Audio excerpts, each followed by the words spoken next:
10 Nights of Dreams. Natsume Soseki. The Ninth Night. The world had somehow begun to grow restless. It looked as though a war could break out at any moment.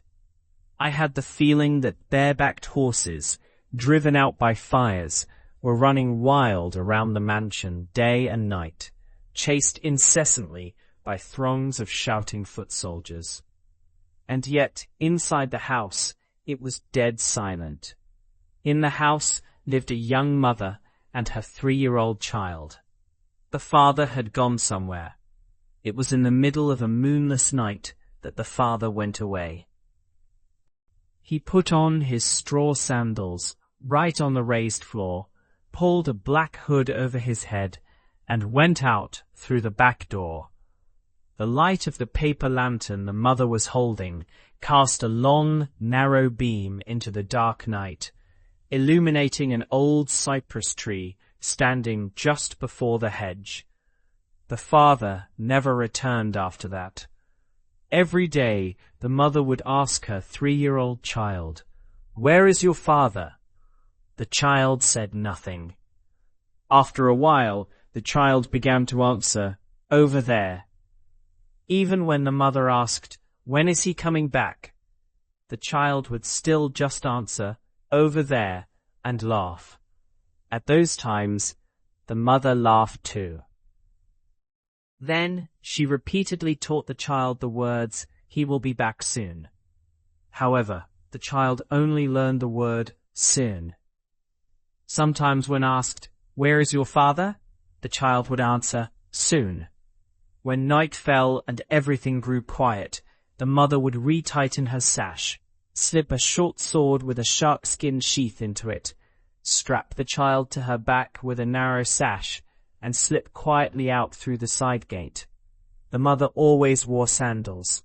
Sometimes the child would fall asleep on her back, listening to the sound of these sandals. Heading west, down the samurai district, lined with earthen walls, and reaching the bottom of a long, gentle slope, there stood a large ginkgo tree. Turning right at this ginkgo tree, about 100 yards down, there was a stone torii gate. The path to the gate had rice fields on one side, and a dense patch of bare bamboo on the other. Passing through the torii gate, one entered a dark grove of cedar trees.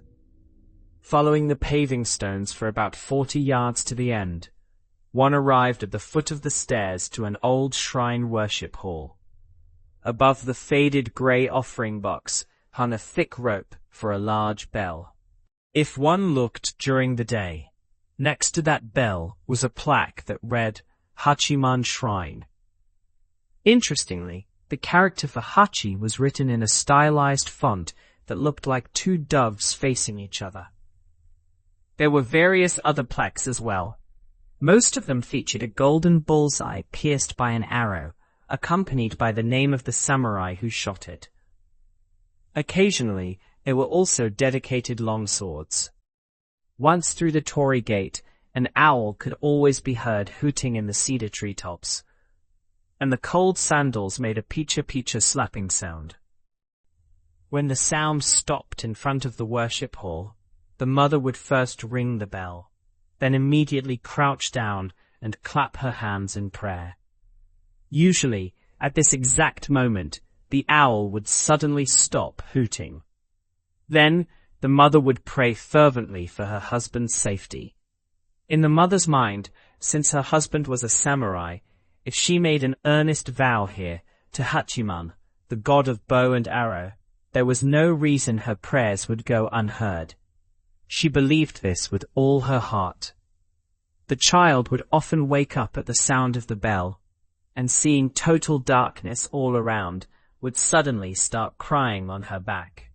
At those times, the mother, while muttering prayers under her breath, would sway her back to soothe the child. Sometimes this worked, and the child would stop crying. Other times, the child would cry even harder. In either case, the mother would not easily stand up. Once she finished praying for her husband's well-being, she would untie the narrow sash, slide the child down from her back to the front, and cradling the child in both arms, she would climb the steps of the worship hall. "Be a good child. Wait here just a little while," she would say, firmly pressing her cheek against the child's.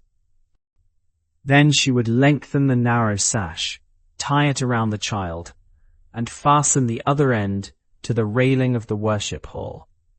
After that, she would come down the steps and walk back and forth along the paving stones, performing her hundredfold visits to the shrine. The child, tied to the worship hall, would crawl around on the veranda in the dark, as far as the length of the sash allowed. On those occasions, it was a very easy night for the mother. But when the tied child wailed and cried, she was beside herself with worry. Her pace during the hundredfold visits would become incredibly fast. She would be completely out of breath. When there was no other way, she would go up to the worship hall in the middle of her prayers, coax and soothe the child in various ways, and then start her hundredfold visits all over again. The father, for whom the mother had agonized for countless nights, losing sleep out of worry, had actually been killed by wandering samurai a long time ago. I heard this sad story from my mother in a dream.